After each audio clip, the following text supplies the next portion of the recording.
Can you hear the background noise from out here behind me? No. Oh, good. Hi there, everyone. Welcome to the Tunstall Bay Water System Community Information Meeting. My name's Steph Short. I'm the Deputy Corporate Officer at Bowen Island Municipality. My camera is not working on my brand new computer, so my apologies for that, but the black screen that's talking, that's me. Um, Thank you so much for attending. We'll have a public works presentation today and also finance. I'd like to encourage you to ask your questions throughout the meeting. Whenever you feel the urge, please raise your hand or your digital hand or pop a little note into the chat and we can ensure that you are heard. Yeah, so let's start with Patrick Graham, Director of Engineering. He's going to give us an update on our infrastructure. Patrick? Okay.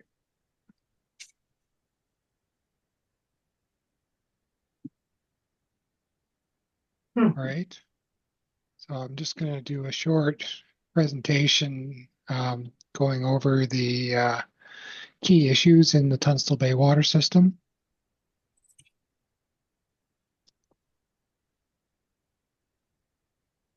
So one of the things that we've done recently, and this was required by Vancouver Coastal Health, is to complete GARP assessments. So that's groundwater at risk of pathogens for our municipal wells.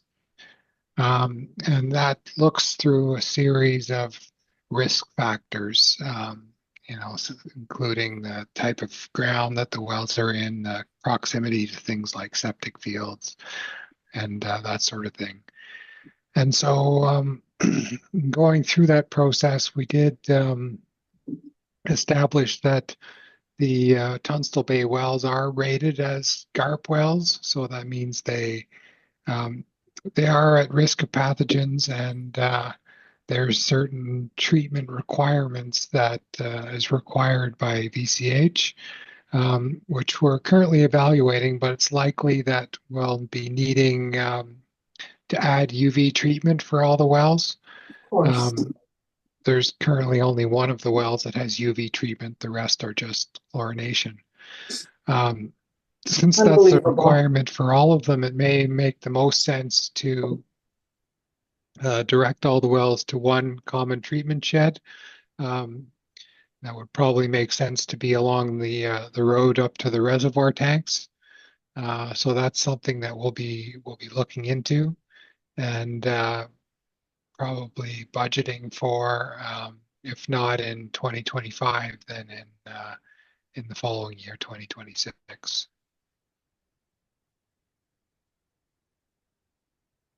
So some of the other issues that we're facing and needing to deal with in the Tunstall Bay water system. There have been several leaks that had to be repaired in a section of the water main along White Sails, which is shallow buried and poorly bedded. That was the root cause of the leaks that occurred, essentially rock getting punctured by rock. And that could be due to heavy vehicle traffic from construction happening further down the road. And combine that with the shallow bury of the pipe and the poor bedding. So we are looking at replacing at least that section of water main. It would make most sense to do that in conjunction with the road rehabilitation along White Sails, which is in the plan for probably for 2026. And that's likely when we'd be looking at doing the water main replacement along that section. We've talked about this before, this very deep PRV along Tunstall Boulevard, and in discussion with Garrett and other staff, we determined that it may not be required. The configuration of the water system is different than it was previously, which is probably when this PRV was built. And so that's something that staff will be confirming, whether it's possible to decommission this PRV. If it's not possible, we'd need to replace it, and that would be a significant cost. So we're looking at making sure that that need is understood if it's in fact a need. We have near that PRV, there's a hydrant that has poor access. It's down an embankment and difficult to access for the fire department in the case of emergency. So either that hydrant needs to be raised up to road level, which would involve some significant retaining structure, or probably makes more sense to replace it with a new hydrant at a different location. So that's something that we'll be looking into accomplishing in the near future. One other need is there's a well number 5, that's not been in use for many years, and for wells in that category, there is a requirement that they be decommissioned. So that's something that we'll have to be looking into as well. So that's just a summary of the issues that we're currently dealing with in the Tunstall Bay water system. If there's any questions from the group, then we can deal with those now. Thank you, Patrick. Does anyone have questions? This is Trevor? I have a question. Sorry, Trevor, did you have a question? I do have a question. Patrick, thanks for the presentation. I'm familiar with some of that from the last LAC meeting that we had. Can you provide any sense of timeline for the treatment improvements that are contemplated as a result of the GARP assessment? And related to that, are there any external deadlines that are applied by Vancouver Coastal Health or others in which we have to meet any compliance requirements for water quality? VCH hasn't applied specific deadlines to us. They're quite understanding in terms of knowing that we're a small jurisdiction that's dealing with 7 different water systems, and we've got a lot of work going on relating to the wells and the distribution system in the other west side systems in Blue Water and Bowen Bay. So it's probably it's likely going to be a 2026 project that we're looking at for installing for completing the installation of the UV. We may be advancing design work in the coming year in 2025. But we haven't confirmed that yet. That's the likely timeline. Thank you, Patrick. Are there any other questions for Patrick regarding the infrastructure? Yeah. I have one question. Thanks, Patrick, for your presentation. We won't hold you to this number, but would you mind giving a ballpark estimate for design costs and the UV installation for this system? Probably something in the 250,000 range to install a new UV treatment shed and connect up the wells. Probably more like 250. Mm-hmm. And there would probably be something in the order of $30,000 to $40,000 design costs. Okay. So maybe overall a $300,000 project. Okay, good to know. That would be not a guess that's not based on any real design at this point. Yeah, fair enough. Yeah, won't hold you to it, but good to know the ballpark number. Thank you. Thank you, Stephanie. Is there anyone else who has a question for Patrick before Annette does her water quality and consumption report? Okay, if you think of anything. I've got one last question, if you don't mind. Of course, go ahead. One of the things that was discussed previously was the concept of an asset management plan. And mindful of the fact that there is a lot of infrastructure here that hasn't been assessed in a long time, is that something that's still on the agenda from the municipality's perspective? Yes, it's definitely on the agenda and something that we're moving through right now, looking at completing our inventory and understanding of what we own in terms of water infrastructure. And then from there, we'll be developing as best we can condition assessments. And some of that might just be age-based, but in some cases, we have other information that we can bring to bear on that. And from there, developing long-range capital replacement plans. That's what we want to get to, the stage we want to get to. So we are working on that, yes. Great. Thank you, Patrick. Annette, do you want to do a review of the consumption? And Yes, I can give a brief overview of the water quality report that is published every year in about July for the previous year. It's posted online on our website with all supporting documentation as well. And the link you can find in the agenda. The water is sampled and sent to the lab from Vancouver Coastal Health every week. The sample frequency that is required by Coastal Health was met, and all samples were free of E. coli over the year. However, there were 2 instances on different dates where total coliform were present in the samples that we sent in. If that happens, there is immediately a phone call by our drinking water officer, and it's discussed with the operations manager and the person who is sampling to check that there were no disturbances of the well supplying the system, that there was no leak happening that could have contaminated the water, and no other operations errors have occurred. We also check the residuals, the chlorine residuals, immediately to see that they're high enough to disinfect the water on that day. And if all those factors can be excluded, it's assumed that it was an error that happened during the sampling process with the bottle or at the sample tap itself. The samples that were taken the following week in both instances yielded good results, so no further action was taken on that.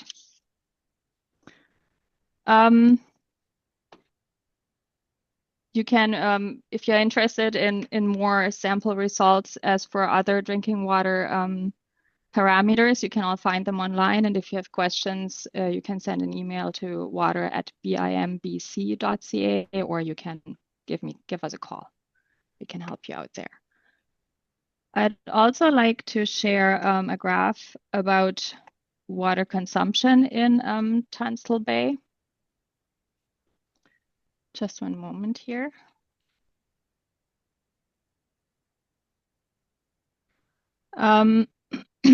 This graph, you can see that, yes? yes.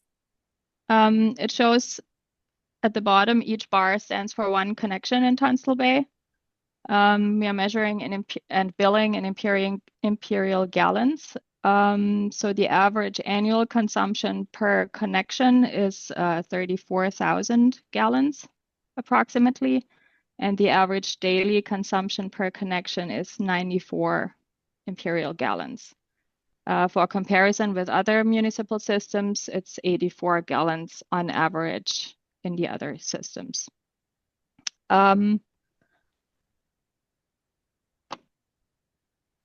This is just for your reference to see in comparison what you use yourself.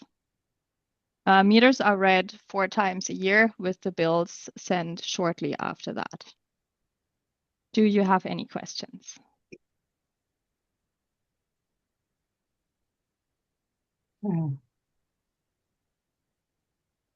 I don't see any hands up or questions in the chat.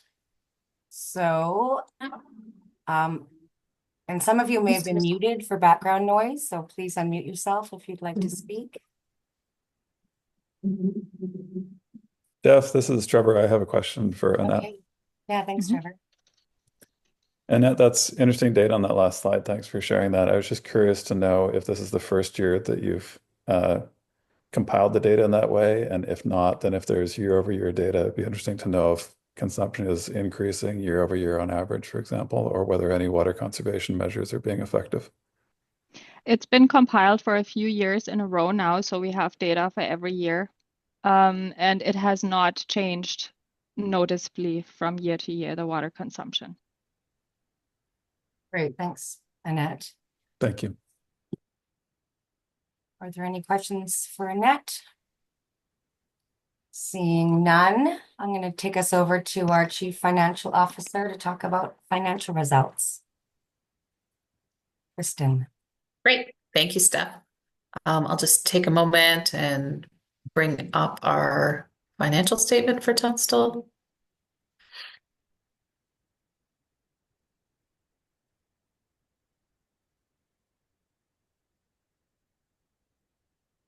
Okay. I trust you can see that. Yes. Thanks. Okay, so here are the financial results together with the current year-to-date financial results. So all of the columns with the blue headers, the blue-gray colored headers, are actual audited results for 2023. And the green headers are the year-to-date values, unaudited, but just compiled as at, I pulled this report as is about mid-September. So for the 2023 results, in the budget, we had initially contemplated needing to draw about $100,000 to fund the balance of completion for construction on the new water reservoir. We ended up only needing to draw down 23,696, and that was because we paid for the rest of it just with operational savings. So what we did then was end up leaving those funds in the reserve. They sit there, they accrue additional interest. So we don't actually want to pull funds from the reserve until we absolutely need them. So all of those journal entries for how do we pull money to fund things throughout the year, those are all left until the very year end. On our operational expenses for 2023, you'll see we did come in, there was some savings on salaries and benefits. And that's because although we had anticipated concluding negotiations with our collective agreement with our union staff in 2023, those discussions did not actually take place. We didn't actually complete bargaining until just recently. Actually, the new labor negotiations contract has been settled. It's a 3-year contract, and it was ratified on near the end of September. So we do have a contract in place now. There will be some retro payments owing in 2024, which will add to the salary expenditure that we're showing year to date. So I do believe that by the end of the year, we have included in 2024, we've included an allowance for contract negotiation settlement. So that will push us very close to what we budgeted by the time December rolls around in 2024. One of the things that is just putting increasing pressures on our cost is our property insurance. You know, our values, our rates. Like everybody else in the world, we are just experiencing significant rates far above what you see as cost of living increases. We're just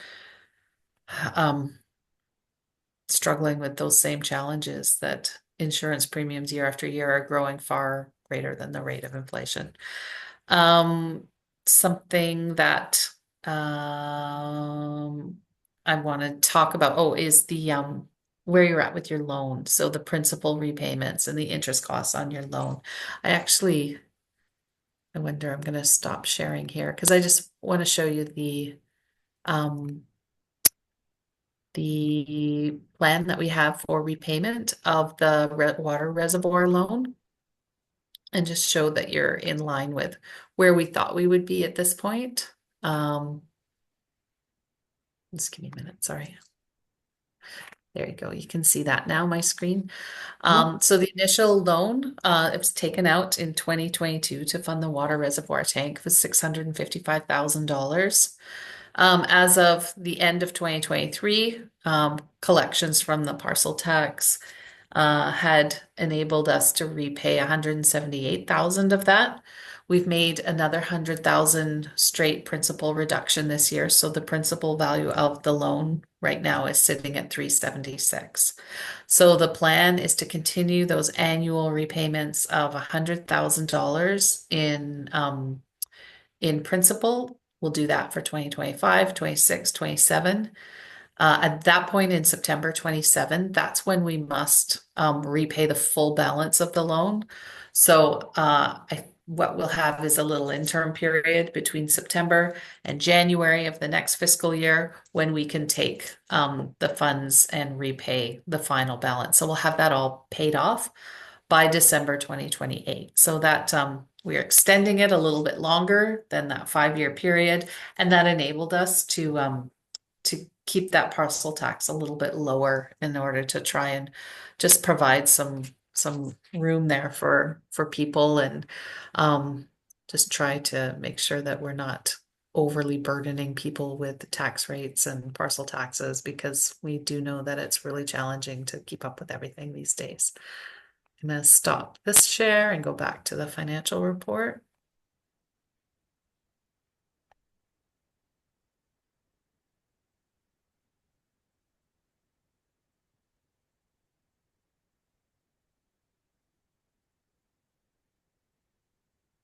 There. So just to just look at the fund balance, then under the budget in 2023, we had expected to carry out some of those capital improvements. We did have some money set aside for annual replacement for pumps and panels. We were planning on probably doing some design there on the water main replacement that Patrick spoke of earlier along White Sails. That work is being deferred. We are looking at probably undertaking that in 2026. So we're going to do a combined water main and road repavement project we're looking at for planning for 2026, because we don't want to do the road and then come back and dig up the water main, or do we want to do them integrated and do them all at the same time? So by deferring the work on those capital projects in 2023, it meant we only spent about $97,000 out of a planned 187. So that means at the end of the year, then we're looking at about $100,000 higher in the reserve than what we had originally planned. So that's good. Hearing from Patrick now what the needs are going to be with regards to those groundwater protection assessment costs, and knowing that we want to do this water main upgrade in 2026, we're going to need to have that money in that reserve. We're going to need to come up with a plan to make sure that we have enough over the 2 years saved in order to look after that. So my work on the budget over the next couple months for 2025 and 2026 is going to be focused on ensuring that we have enough saved in there to look after those 2 significant capital projects that we have coming in the future. I can stop and take questions, or I can just go on to my last sheet. I can't really see anybody, so if you do want to ask, are you able to shout out? I'm not seeing hands or chat. And you can continue, Kristen.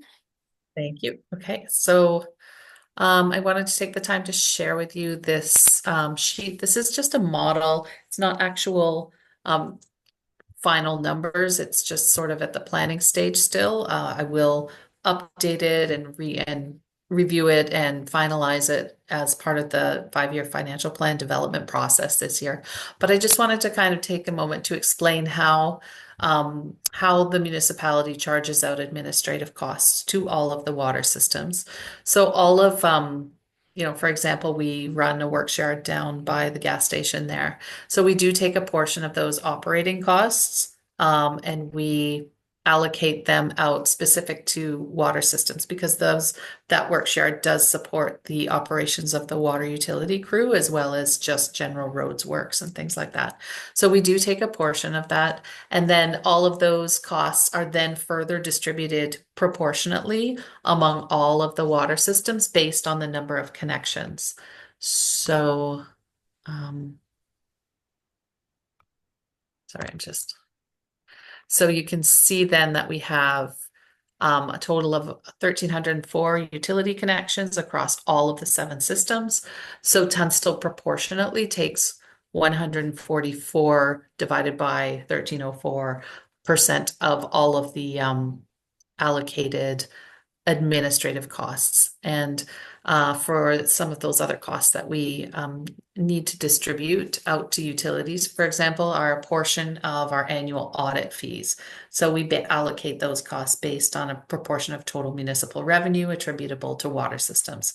Of course, part of our annual liability premium from the Municipal Insurance Association is also allocated in respect of water. Again, those are distributed proportionately among each of the water systems. For funding vehicles and vehicle replacements, we do have we have 4 dedicated utility trucks.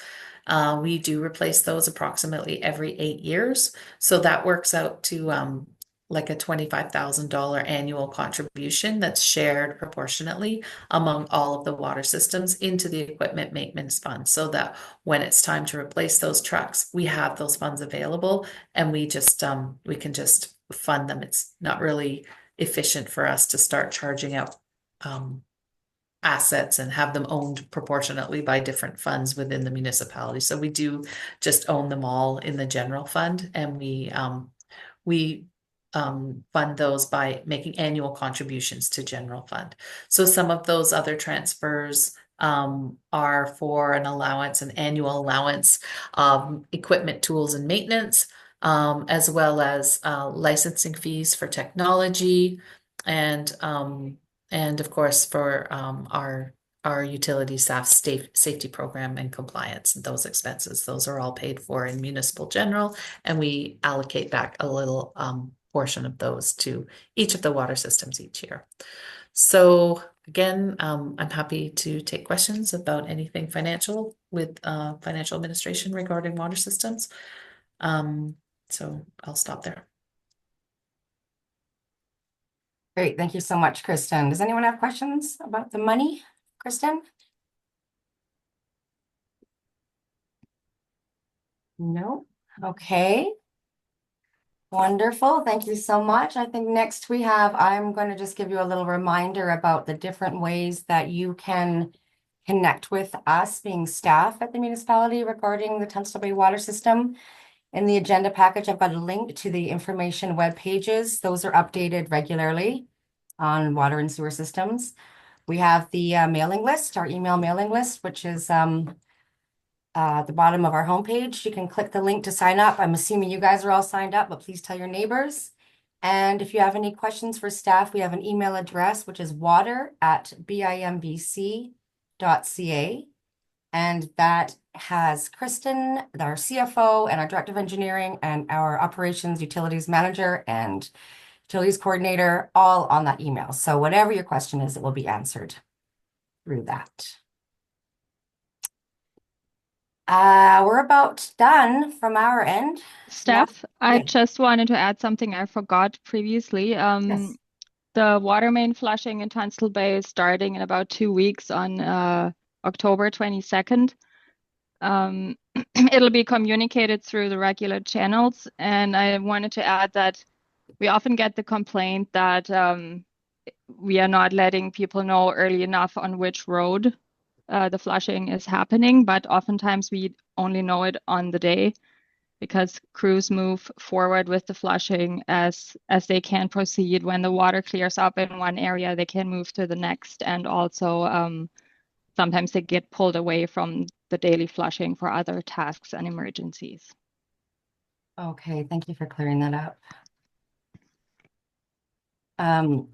We added just a little, because we are doing this new sort of trying to do a more robust community engagement on the water systems. I've got a super short little survey, which is basically like, did you find this informative? And is there anything else you'd like to hear? I've just put the link in the chat. If people want to click that link and maybe type in a final comment super fast, we'd appreciate your feedback. Steph, it's Allison. Hi. Did you mention that committee of the whole meeting with all members systems to go over the water budgets in late February, early March. So that'll be the next meeting. Right, so that'll be with all of council and the water Yeah. system Yeah. holders. Thank you, And Allison. you'll be able to ask questions and whatever. So it's not just a sit and listen.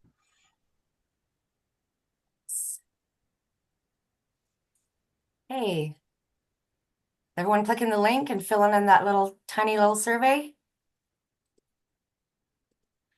Okay, thank you so much. I'm going to close the meeting now unless anybody wants to stick around. Okay, thank you. I'm waving. You can't see me, but thank you so much. Thank you. Bye-bye.